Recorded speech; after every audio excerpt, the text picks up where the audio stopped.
Just like an army can starve a city by surrounding its borders and not allowing food supplies to reach it, a navy can starve an entire country by blocking merchant ships from reaching its ports. The Navy achieves this by using battleships. In fact, for most of naval history, these destroyers were the capital ships of the Navy. For those of you who don't know, the term capital ships means the Navy's most important warships. As the 20th century went along, however, things were beginning to change.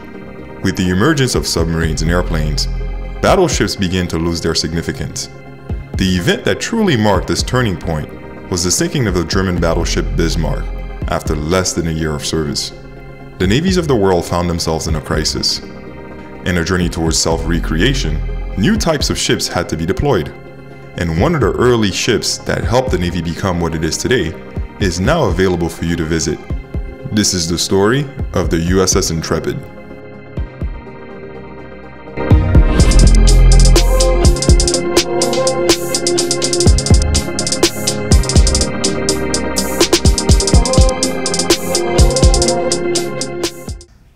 The USS Intrepid is located on Pier 86 in New York City.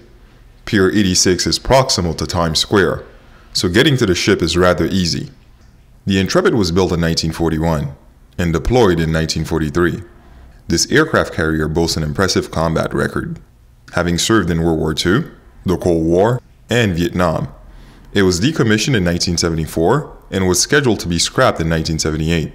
However, real estate developers Zachary and Larry Fisher founded a campaign to save the Intrepid and transform it into America's largest naval museum. The ship became a sea, air, and space museum in 1982 and has hosted about 1 million annual visitors since. In 1986, something interesting happened. The Intrepid became a National Historic Landmark. Now, these type of awards are usually given to historic land or buildings, so I found it odd that a warship would be designated as such. A question naturally arose. Why is the Intrepid a National Historic Landmark? I understand that it is one of the few ships remaining that saw action in World War II, but the USS Midway has also seen action in the Second World War, yet it is not a national landmark. After doing some research, I found 3 good reasons regarding why the Intrepid is a landmark. Let's take a look at each one.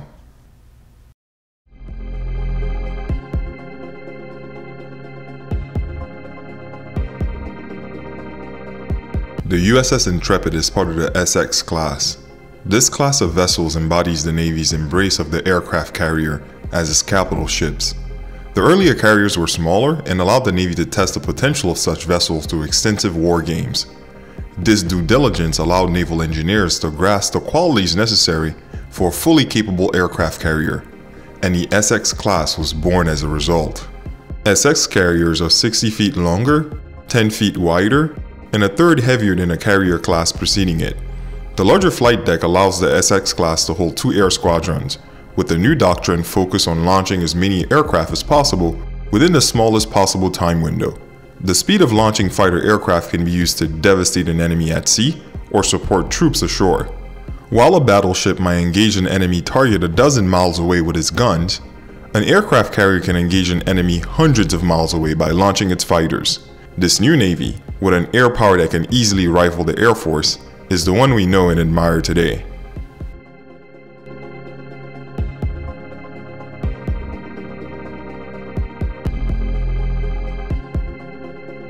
The Intrepid's initial mission was to support the island hopping campaign towards Japan by dispatching strike planes for amphibious landings. 7 months later, the Intrepid would take part in the largest naval battle in history, the Battle of Leyte Gulf. This armed conflict resulted in a decisive victory over the Japanese Navy. In that battle, the Japanese lost 4 aircraft carriers, 3 battleships, 6 heavy cruisers, 4 light cruisers, and 11 destroyers, along with over 150 aircraft. Over 10,500 Japanese sailors perished in that battle. This impressive victory does not mean that the Intrepid came out on scratch. In fact, over the course of the Pacific Theater, the Intrepid was hit by 1 torpedo and 4 kamikaze planes. The Battle of Leyte Gulf eliminated the Japanese Navy as a force, and the Pacific Theater shifted primarily to a bloody ground battle between Japanese soldiers and naval infantry units formerly known as the Marine Corps. What's going on, guys? This is James Allen. I am at the Intrepid Museum, and one thing I want to share with you is that if you're a veteran, active or retired, you have free access to the Intrepid Museum. Just show them your ID card at the door and they will give you free access to this beautiful museum. I just saved you $33. Now let's get back to the episode. We have ignition sequence start. Engines on 5, 4, 3, 2. Listen, Tranquility Base here. The Eagle has landed. That's one small step for man. Today, NASA has a very close relationship with the Navy, closer than most people realize. Many astronauts were naval pilots prior to their space career. The Navy even has its own space command. The USS Intrepid played an integral role of cementing that relationship in its early days through its involvement in a U.S. space program.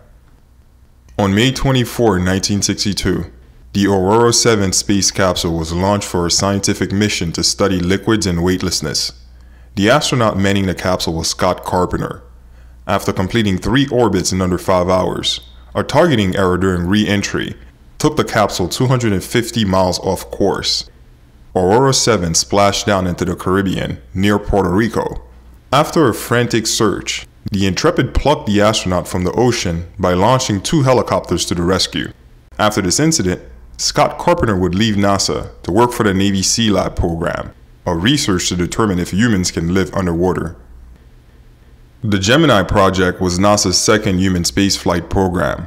Gemini's objective was the development of space travel techniques in order to support the Apollo mission's goal of landing astronauts to the moon. This time, NASA had placed the Intrepid on duty to recover astronauts, which she did on May 23, 1965, recovering astronaut Gus Grissom and John Young from Gemini 3. The Intrepid not only got the crew, but also recovered the capsule by crane. The Intrepid's involvement with NASA would end there, however, as she would go on to provide air support in rescue missions in Vietnam. The Navy's relationship with NASA would continue to get stronger. The USS Intrepid was decommissioned in 1974 and turned into a museum in 1982. Those of you who want to visit the Intrepid can save this location on a Cityscape app. I am not a fan of war by any means, but defense is an important part of sovereignty. To that extent, therefore, an army and navy must be supported. I do believe that humans of the future will stop waging war on one another. However, even when we are a truly global community, we don't know if there are hostile forces in space to protect against. I find it odd that President Trump created a space force, when that was supposed to be what the Navy naturally evolves into. After all, spaceships are still ships. The word astronaut actually means space sailor. Even futuristic war games like Halo displays the Navy as an intergalactic fighting force, with the protagonist being a Master Chief SEAL. The Navy now not only masters the ocean, but also greatly controls the sky. It will be interesting to see what it evolves into as human evolution proceeds. Regardless of the case, the next ocean to plow is that of space. As the astronaut Gus Grissom said, before perishing in a fire inside the Apollo command module, the conquest of space is worth the risk of life. See you next time. All we do is hide away.